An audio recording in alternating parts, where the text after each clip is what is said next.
Bonjour à tous, bonjour Georges, bienvenue dans cette 24e vidéo. Cinquième volet sur le set de pierres où nous allons parler des pierres les plus appropriées au chakra. Nous le rappelons, elles ne font pas le travail à notre place, mais elles sont une grande aide. Georges, la liste que tu nous proposes est le fruit de tes propres expériences. Oui, tout à fait, parce que si tu veux, il y a énormément de pierres, vraiment beaucoup. Je le sais quand même un peu par expérience, si on veut toutes les essayer, ça peut prendre beaucoup de temps et ça peut coûter très très cher. Néanmoins, euh, pour le set, donc on rappelle bien que c'est les pierres pour le set de chakra qu'on met une fois ou deux par mois, ou peut-être trois selon son envie, pour bien tout réharmoniser. Et, parce que ça ne fait pas tout à notre place, nous donner un terrain beaucoup plus libre pour être dans le meilleur de soi-même et régler les petits soucis qui traînent. Donc ça nous met en position de travail vraiment aisé. C'est quelque chose de fort important. Alors, ici, avec les années, j'ai sélectionné quelques pierres parce qu'elles sont, je ne vais pas dire parce qu'elles sont bon marché, parce qu'il y en a quand même qui sont assez coûteuses, mais parce qu'elles ont un effet très fort, très particulier. On va dire que toutes les pierres sont bonnes, parce qu'on ne va pas dire qu'il y a des mauvaises pierres. Si, il y a des pierres qui ne sont pas à sucer, comme le réalgar ou des choses ainsi, elles sont toxiques, mais ou peut-être le radium, tu sais bien, c'est pas ce qu'il y a de meilleur pour la santé. Mais il y a des pierres qui se déchargent trop vite. Qui ont, c'est comme la plupart des jaspes ou des. C'est bien qu'il y a autour des améthystes, là, j'oublie toujours le nom. L'agate? Non. Les agates et tout ça sont une très bonne énergie, ce sont des pierres qui sont très bien, mais elles se déchargent trop vite que pour pouvoir travailler avec. Alors, il y a certaines pierres qui peuvent, qui sont efficaces, mais qui non, si tu comment dire ça, qui n'ont pas vraiment une forte affinité avec l'énergie humaine. Donc, ce sont des très bonnes pierres et tout ça, mais elles n'ont pas l'effet vraiment remarquable que certaines autres ont. Tu vois? Oui, donc ça dépend vraiment de leur nature, ça. Voilà. Et donc, pour ne pas devoir. Parce que quand on s'intéresse aux pierres, au départ, on a tendance à acheter tout ce qui est beau, tout ce qui est. On regarde. Ou alors, on n'a pas trop de sous et on fait des économies et on essaye d'acheter des pierres vraiment bon marché. Mais le problème, c'est que la plupart des gens comme nous, le budget est limité et que si on dépense trop d'argent à acheter des petites pierres qu'on dit oh ben celle-là n'est pas cher, mais pour finir, quand on voit la bonne pierre, eh ben on n'a plus Ça les plus de moyens sous. de l'acheter. Voilà, voilà. Ouais. Donc ça a pour but d'aiguiller les gens sur des pierres qui ont fait leurs preuves. Bon, disons que je parle de mon expérience, mais aussi de l'expérience à tous ceux qui ont participé à ça. Donc, c'est une expérience, mais voilà, c'est une base de détails pour ne pas dépenser une base de travail, une base. Ceci dit, c'est pas parce qu'elles ne sont pas chères qu'elles ne sont pas efficaces non plus. Tu as l'œil de tigre qui n'est pas une pierre très chère, mais qui est de qualité extraordinaire, non? Oui, extraordinaire. Oui. Oui, il y a des pierres qui sont presque banalisées et qui ne coûtent pas cher, comme l'œil de tigre, comme tu dis. Et Oui, ça pourrait donner l'impression que c'est une pierre banale qui n'a pas d'effet. Eh ben non, effectivement, c'est une pierre. Bon, je ne m'en sers pas pour les sets, mais comme non, pierre à non. porter, c'est vraiment une des meilleures pierres qu'il y a.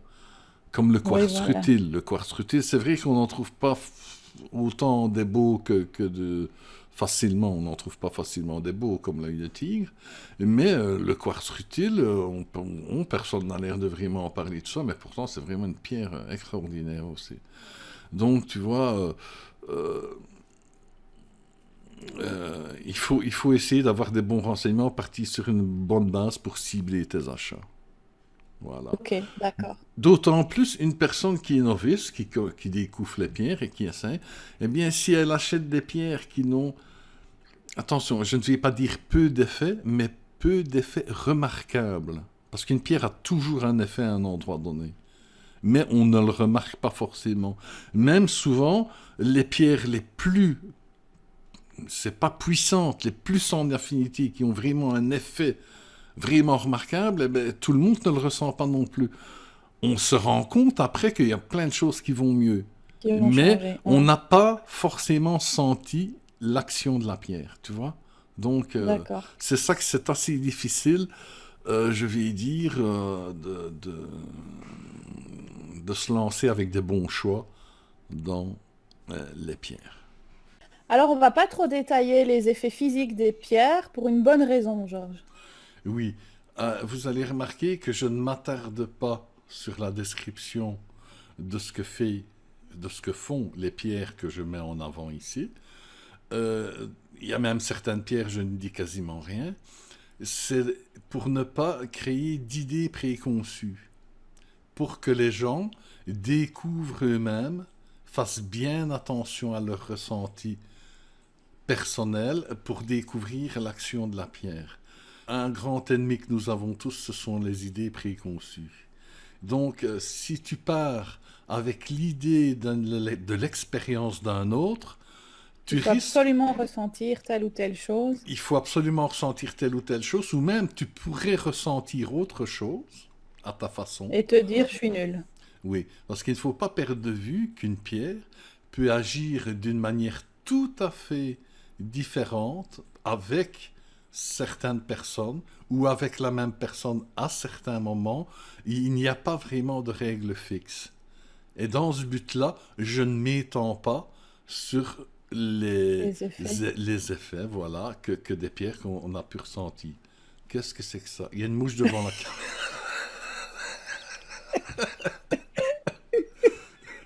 Ouais. Alors, pour la base, qu'est-ce que tu nous conseilles comme pierre? Alors, pour la base. Donc, on est dans les pierres rouges, en fait. Donc, on parle ici des chakras. Hein. Donc, je ne parlerai pas des pierres noires que nous mettons au pied ou de l'améthyste Au sommet. au sommet, ni du cristal de roche qu'on met au sommet. Donc, je vais parler que des chakras, je vais dire, qui agissent et sur lesquels nous agissons dans nos comportements, pensées, programmes et tout ce que tu veux. Voilà. Donc, à la base, moi, je retiens le grenat. Le grenat, il y en a plusieurs sortes, des rouges, il y en a des verts aussi. Mais bon. Les grenats, qui pour moi est une pierre elle est très bon marché. Et franchement, elle a des super résultats, ça va super bien. Et donc, la forme n'a pas vraiment d'importance, que tu la trouves brute ou polie, c'est pas, Ben, ça ne personnellement, n'influence j'ai pas. toujours j'ai toujours une préférence Préférence. pour les brutes. Oui, bien Ouais, sûr. Mais bon, on ne c'est trouve toujours- pas forcément. On trouve pas forcément, mais si c'est pas une brute, ben, ça marche quand même. Hein, bon, ça marche D'accord. quand même. Alors, tu as aussi le rubis? Le rubis. Alors, le rubis, c'est une pierre extraordinaire. Parce que j'ai déjà pu observer des beaux rubis et tout ça. Je sens l'énergie, est vraiment magnifique. Mais je n'utilise pas le rubis parce que nos pauvres moyens nous font qu'on ne peut pas acheter vraiment un beau rubis. Tu vois? Alors, j'ai quelques rubis, mais ça ressemble plus à de la caillasse que tu vois. Et donc, bien que je ne dénigre pas le rubis parce que c'est une pierre magnifique, euh, je préfère un grenat gemme de bonne qualité Un que petit... un déchet de rubis qu'on achetait sur le côté en disant oh ben il y aura sûrement des cons pour les acheter parce que c'est des rubis. Tu viens Ouais, et qui ouais. somme toute sont de beaucoup moins bonne qualité que ce que ça ne devrait être pour le travail. Voilà, ça c'est pour le rubis. D'accord. Et alors, la vanadinite, qui est aussi une pierre un peu particulière, puisqu'elle n'aime pas trop la lumière. Oui, la vanadinite, ça il faut vraiment, c'est une pierre à préserver de toute lumière. Ça vraiment, En fait, ça, j'ai déjà un peu expliqué. Il faut la mettre dans une boîte avec du cristal bien chargé à la lumière pour la conserver. Ouais, ouais. Mais néanmoins, il y a deux vanadinites, si tu veux. Il y a une vanadinite qui est un peu orange et une Ouais. vanadinite qui est carrément rouge. Et C'est plus là, difficile à trouver. oui, c'est parce que la vanadite rouge, c'est vraiment une super qualité. Souvent, elles sont difficiles à trouver, mais quand même pas trop chères. Euh, euh, et donc, la vanadinite rouge, je trouve que c'est vraiment une excellente pierre pour la base. Vraiment. D'accord. Et par rapport au deuxième chakra, alors, donc le chakra orange, qu'est-ce que tu nous conseilles? Le chakra orange, pour moi, le top, franchement, le top du top, c'est la topaze impériale. C'est Mhm. bien. J'ai déjà essayé d'autres marques, mais, mais non, franchement, la topaze impériale. Et alors, une petite notion quand même pour l'opale de feu. Ouais. Une belle opale de feu est assez coûteuse. Euh, Elle demande de l'entretien, donc pas de lumière, mais très Dans souvent de l'eau. l'eau. Ouais. De l'eau de bonne qualité, sinon la pierre va se salir. Et voilà, et changer souvent les cristaux. L'opale de feu est coûteuse, elle, est, elle demande un entretien. C'est pas une pierre Tiens. qu'on tape Ouais. dans un tiroir et puis 2 ans après on se dit tiens, non. Mais elle a un effet vraiment très particulier, très relaxant, c'est très particulier, c'est une excellente pierre. C'est une opale de feu et finalement, elle travaille beaucoup sur l'eau du corps. C'est un peu contradictoire. Ouais, c'est vrai, quand tu regardes, on dit opale de feu, et Ouais. attends, ils font tout le temps la mettre dans l'eau. Hein. Oui, c'est un petit peu bizarre, mais bon, c'est comme ça. Alors, on arrive au troisième chakra, le plexus. Qu'est-ce que tu nous conseilles pour le plexus? Là encore, il y a la pierre du plexus solaire, c'est l'héliodore. L'héliodore est une pierre vraiment bien. Non, franchement, il y en a une qui suit un peu. Elle a des effets différents, mais qui sont très appréciables. C'est Le- la fluorine jaune. Ouais. A des effets différents, parce que par exemple, l'héliodore va te donner envie de rire, de sourire, comme de la Dans joie, de la la bonne joie, humeur. ouais. Bon, la fluorine jaune, ça va être différent. C'est vraiment une paix, une sensation très agréable qui se répand dans tout le corps. C'est un peu différent, mais c'est pas moins bien. La fluorine jaune, c'est vraiment une excellente pierre pour le plexus solaire. Mhm. Alors, on a aussi des topazes impériales, mais qui ont des teintes plus jaunes. Est-ce qu'elles sont appropriées pour le plexus? Ah oui, tout à fait. Les topazes impériales, il y en a des oranges, des rouges, des roses. Mais c'est trop rare que pour en discuter. Mais on trouve assez facilement des topazes impériales jaunes qui conviennent très bien aussi pour le chakra Plexus jaune. solaire. Et évidemment, la topaze, elle est toujours en énergie, en vitalité, en force, mais c'est très bien aussi. C'est- Ok. Alors, ben, on arrive au cœur. Le cœur, il a deux couleurs, le rose et le vert. On commence par le rose. Qu'est-ce que tu nous conseilles en pierre rose pour le cœur? Ah, il y en a plusieurs, elles se valent toutes. Et personnellement, pour moi, pas pour me mettre sur une personne, mais pour moi, ma préférée, c'est la rhodonite. Elle a une énergie, mais vraiment, euh, je dis, c'est l'énergie de la fraise. Tu sens cette énergie, c'est très particulier. J'adore la rhodonite. Elle est souvent très négligée, peu de gens l'apprécient. Maintenant, évidemment, il y a la rhodochrosite, avec pas trop C'est de un peu sa blanc. sœur jumelle. Pas oui, qui est un peu sa sœur jumelle, en plus Oui. aigu, on va dire. Mais la rhodochrosite est une pierre tout à fait extraordinaire pour le cœur, vraiment extraordinaire. Euh, Sinon, qu'est-ce qu'il y a encore Il y Il a y une a- pierre qui rallie les deux couleurs, c'est la tourmaline Melondo. Elle est à la fois verte et rose. Ah oui, la tourmaline Merondo. Les tourmalines ont une énergie très concrète, très. C'est l'énergie de la tourmaline n'est pas toujours la plus agréable, mais c'est une des plus efficaces. C'est vraiment, ça redresse, c'est vraiment un super diapason. Ça redresse les énergies vraiment. Et c'est vrai que la melon d'eau a les deux capacités. C'est vrai que tu fais d'une pierre deux coups. C'est une très bonne pierre. Guérison et... Ouais. Il y a la Ok. Elle n'est pas tourmaline. si douce que ça, alors, tu nous dis. C'est pas si doux que ça. Mais ce n'est pas, c'est pas un mal. Mais ces deux, c'est des capacités un peu différentes. Un peu comme le quartz rose, alors. Un peu comme le quartz rose, mais je ne suis pas un fanatique du quartz rose. C'est une très bonne pierre, mais à poser sur soi, c'est une pierre. Pas pour les chakras. Oui, pour moi, ça convient pas vraiment pour les chakras. D'accord. Il y a la tourmaline rose aussi, rien que la tourmaline rose. Parce que Oui, tu qui a dis un autre nom, c'est tulite? Non. non, la C'est comme rubellite. Rubellite. rubellite. Et toi aussi, la tourmaline, c'est l'énergie qui secoue. Hein. C'est l'énergie qui dit, allez, on remet ça droit. C'est bien, c'est un peu, mais c'est très C'est bénéfique, assez c'est très sec. bien.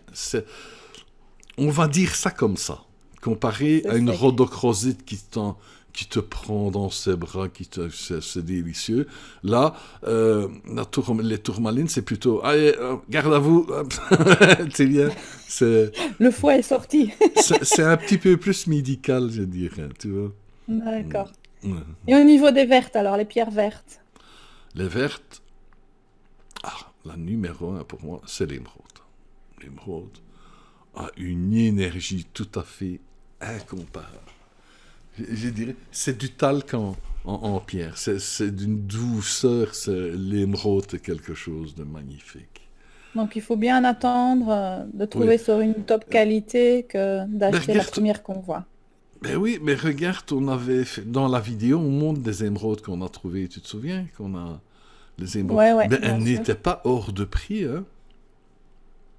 Il n'est pas question Non, ça d'acheter. allait. Ouais, ouais. Ça allait, hein. C'était pas. Elles Écoute, n'étaient pas trop petites non plus. non, non, non. Très belles émeraudes. Une belle. Oui, c'est pas l'émeraude d'un Maharaja qu'il a à son doigt. Mais c'est une, une belle cristallisation. Une énergie d'une douceur Ok. magnifique. Magnifique. Alors, tu as aussi la chrysoprase, mais la claire. La chrysoprase, euh, elle ressemble assez fort en énergie à l'émeraude, À en fait. l'émeraude. Oui, oui, c'est un peu différent. Tu peux pas dire que c'est la même chose, mais si on sait avoir une chrysoprase claire, vert pomme, là, elles ont une énergie magnifique. J'adore la chrysoprase. J'adore. Alors, il y a l'héliotrope aussi. Oui, les zoanthropes, pour moi, c'est un petit peu l'exception dans les jaspes. L'héliotrope est une pierre vert foncé. On dit jaspe sanguine parce qu'elle a des taches brunes un peu rougeâtres, là, tu vois. Et ça, c'est un peu l'exception. Euh, dans la jaspe, c'est une pierre très particulière. C'est une bonne pierre à avoir. Mais je ne la mets pas nécessairement sur le cœur. Sur le cœur, non. Oui, je vais la mettre plutôt vers le bas du corps. Ok. Alors, on a la sphène aussi qui est verte et qui peut aussi avoir des couleurs un peu miel. Oui, la Seine, c'est une excellente pierre. C'est une D'ailleurs, toi, t'en as t'as eu de la chance, t'en as trouvé parce qu'on n'en trouve pas souvent. T'as une magnifique Seine à très très bon marché.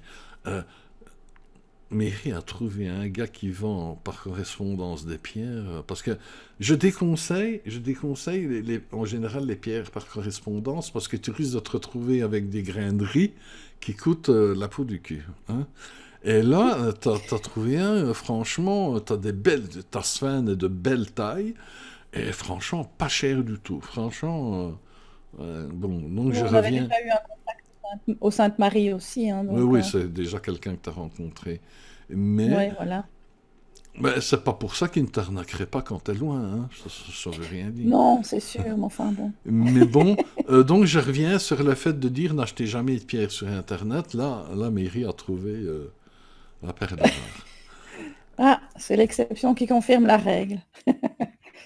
Elle est super efficace. Mais hélas, très difficile à trouver. Sauf pour mairie.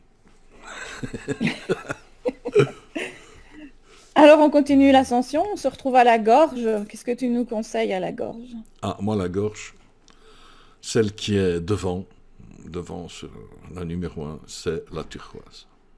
Ouais. Ah oui, la turquoise, c'est magnifique comme énergie. C'est vraiment pour moi la pierre du chakra de la gorge. Attention aux imitations. Il y a peu de pierres qui sont aussi copiées que la turquoise. Je le rappelle encore une fois, une turquoise doit vous sembler très lourde, comme si elle était en métal.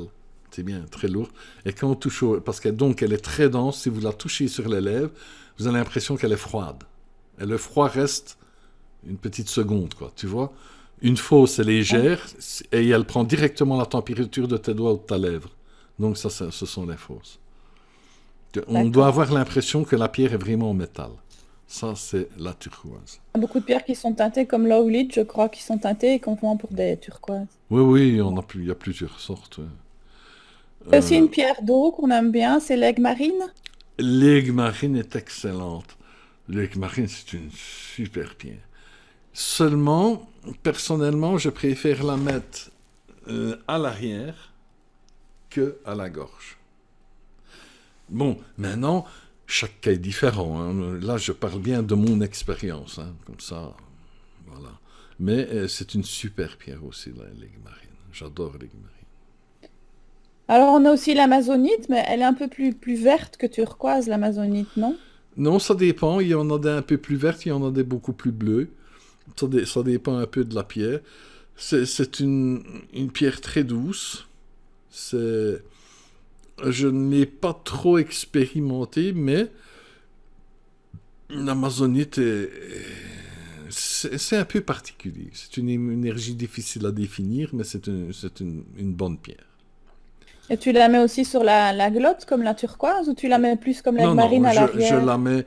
J'ai tendance à la mettre à la gorge, mais aussi au front. Mais aussi au front. Ou au sommet. Ouais, c'est là que D'accord. j'ai plus tendance à la mettre. Alors une autre pierre qui peut convenir, c'est la tourmaline bleue, mais qui est évidemment plus rare à trouver. La tourmaline bleue, comme toutes les tourmalines, sont super efficaces. Mais là, la tourmaline bleue, il faut quand même la trouver. Il faut quand même la trouver. Ce n'est pas évident à trouver. D'accord. Alors on passe au troisième œil. Donc à part le lapis lazuli, qui est une pierre extraordinaire, qu'est-ce que Euh, tu nous conseilles? alors, il y a l'azurite. Mais l'azurite en gros cristaux. Je dois avouer que avant, c'était vraiment, il y a une vingtaine d'années, c'était vraiment hors de prix. Et ici, mine de rien, de temps en temps, j'en vois de très beaux cristaux. Donc c'est un monocristal, c'est pas tout des petits cristaux. C'est et je commence à en voir relativement bon marché. C'est une pierre extraordinaire. Elle fait un peu comme le lapis lazuli. Tu dirais qu'elle te met comme un doux sirop, mais bleu, d'un bleu qui te descend dedans. C'est une pierre. Le lapis lazuli et l'azurite sont deux pierres assez extraordinaires. Ah oui, oui, oui, pour moi. Alors la sodalite n'est pas à confondre avec le lapis lazuli. Non, la sodalite, j'adore. Je dois dire, j'adore la sodalite, mais c'est à mettre sur la table de chevet, à porter en pendentif, tout ça. Je ne. Il y a- Pas pour le troisième œil. non, elle va très bien sur les chakras, mais il y a mieux. Il y a plus, j'allais dire, plus médical, mais non, plus. Il y a plus efficace, voilà. Il y a des énergies plus laser que ça. C'est ça que tu veux Ouais, dire. ouais, voilà. C'est Ils même vont pas plus... forcément plus laser. La rhodochrosite est une des meilleures pierres. Elle n'a pas du tout un effet laser. Elle t'envahit. Elle Le, rayonne. voilà, comment, le lapis lazuli et l'azurite n'ont pas un effet laser. C'est vraiment, ça prend. Euh, voilà. Mais je ne sais plus ce que tu me disais. Qu'il fallait pas confondre la sodalite avec le lapis Hmm, lazuli. voilà. Voilà. Alors on a aussi à la cyanite. Ah, la cyanite, elle va, selon sa teinte, elle va très bien au troisième œil et très bien à la gorge. La cyanite, c'est une pierre. Allez, Comment ça selon je- sa teinte? Elle doit être plus bleue que pâle? Elle doit être euh, foncée? il y en a Je veux qui dire. sont. Il faut que les pierres qui ont une transparence, faut toujours les regarder avec une lampe, une petite lampe. Et tu vas voir qu'il y a des cyanites qui sont plus bleu foncé et des cyanites qui sont plus clairs. Et donc, maintenant, si tu mets de foncé à la gorge et une claire au front, tu vas pas en mourir tout de suite, hein. Non, c'est- De toute façon, ça va l'énergie très. voyage, donc on ne Oui, fait pas oui, d'erreur. et comme on a dit un peu avant, il y a de l'énergie de tous les chakras dans chaque chakra, donc Voilà. voilà. Alors on arrive au sommet, et là, en principe, normalement, c'est les pierres les plus transparentes possibles. Oui, mais pas seulement. Moi, pour le sommet, il n'y a rien à faire, c'est pétalite ou phénacite. C'est deux pierres vraiment qu'on ne peut pas se passer. Elles sont vraiment extraordinaires. Ça, il y a la damburite aussi, dans les pierres transparentes, qui va bien un peu partout, et qui est une pierre très douce, mais qui a sa force. Hein. C'est pas trop doux non plus, mais c'est vraiment une excellente pierre à avoir qu'on peut mettre sur l'un ou l'autre chakra. Voilà. À propos de la phénacite, parfois, elle peut te faire mal et provoquer pas des migraines, mais des percées laser, comme ça, c'est normal. C'est comme ça que ça. Euh, il y a une dame qui m'avait dit avant, euh, quand on ressent fort quelque chose au chakra, par exemple, enfin, elle dit c'est le phénomène de la vieille porte qu'on n'a pas ouverte depuis longtemps. C'est bien, il y a de la terre qui s'est mise en dessous, il y a de la peinture qui est sur les bords, et on a, les premières fois qu'on l'ouvre, ça fait un bordel pas possible. Et après, au fur et à mesure, ben, ça va de Ça mieux en mieux. s'adoucit. Et- Donc, par exemple, quelqu'un qui va utiliser une bande phénacite dans des bonnes conditions, il la met sur le sommet, pas tout à fait au-dessus, très légèrement vers l'avant, mais ça, tu sens, tu l'as senti. Ouais. Et tu dois imaginer vraiment comme une aiguille qui vient sur la phénacite et que ça dépasse la phénacite, que ça rentre. Et tu as les gens qui ne sont pas habitués, ils peuvent sentir vraiment comme une pointe qui s'enfonce, un peu comme une aiguille. C'est pas douloureux, hein, mais c'est une sensation un peu spéciale, un peu forte. Et que ça vient toucher la pinéale, et la pinéale qui est un peu endormie, enfin, quand elle s'active et tout ça, ça vibre, on sent, c'est très. Euh, non, la phénacite, ce sont des expériences à faire, hein, vraiment, Ouais, vraiment. à tester, vraiment. Ouais, ouais. Et la pétalite, c'est comme j'ai dit, pour le super chakra, Le ça bol, enveloppe toute la tête et puis ça coule ça se répand dans tout l'organisme. Tu vois, c'est deux fonctions très différentes. ouais, Ah, mais la phénacite, mais ok, c'est, c'est assez dur à trouver, la phénacite. ouais. La pétalite aussi, on a cherché aussi pas mal, Oui. hein, mais enfin, Après, en fini, on en a trouvé des brouettes, hein. ouais. La plus facile, finalement, c'est encore le cristal de roche et la damburite, non? À trouver. La damburite n'est pas nécessairement facile à trouver, mais le cristal de roche, oui. Mais ça, le cristal de roche, on en a déjà parlé. Euh, ouais, ouais, ouais, Et la damburite, j'en ai déjà trouvé légèrement. Ça convient aussi? Oui, il y a des roses. Ouais. Oui, oui, ça convient Ça peut très bien. convenir, si on n'a Ouais, ouais, trouvé que ouais. ça peut le faire. Ok. Attention pour la pétalite, parce qu'il y a une autre sorte de pierre de pétalite, c'est une pierre rose. Tu fais bien de me parler de ça. C'est comme un galet rose. Euh, il n'a pas... Je l'ai juste eu en main, je n'ai jamais testé, j'ai regardé, mais je ne ressens pas le même effet que la pétalite, qui est comme du quartz, transparente. On dit pétalite parce que quand elles sont grandes, ça fait comme des pétales, ça fait comme des grandes feuilles, mais nous, on n'a que des fragments, donc Ouais, ouais, ça bien fait sûr. des morceaux, mais je préfère la transparente qui ressemble à du cristal de roche. C'était vraiment une pierre naturelle ou c'était une pierre qui avait été transformée un peu comme l'aqua aura et... Non? La pétalite rose, non, je pense que c'est naturel, mais je ne vois pas du tout la même structure. Pour moi, on dit que c'est une pétalite rose, mais moi, je vois vraiment pas le rapport entre la pétalite transparente et celle-là. Ok. Je ne vois vraiment pas. Je vais pas m'avancer à dire que c'est une synthétique, je n'en sais rien, mais pour moi, je vois pas le rapport. D'accord. Voilà. Et ben voilà, on a fait un petit peu le tour des pierres et du set des chakras. Donc, bon, on va vous dire au revoir. Et la prochaine vidéo, nous attaquerons le grand U qui est lié au karma. Fini de rire, les choses sérieuses commencent. Ouais. Eh Voilà, bien, au revoir à tous. merci à toi, Mary, à tout le monde, Au revoir, Georges. et à très très bientôt.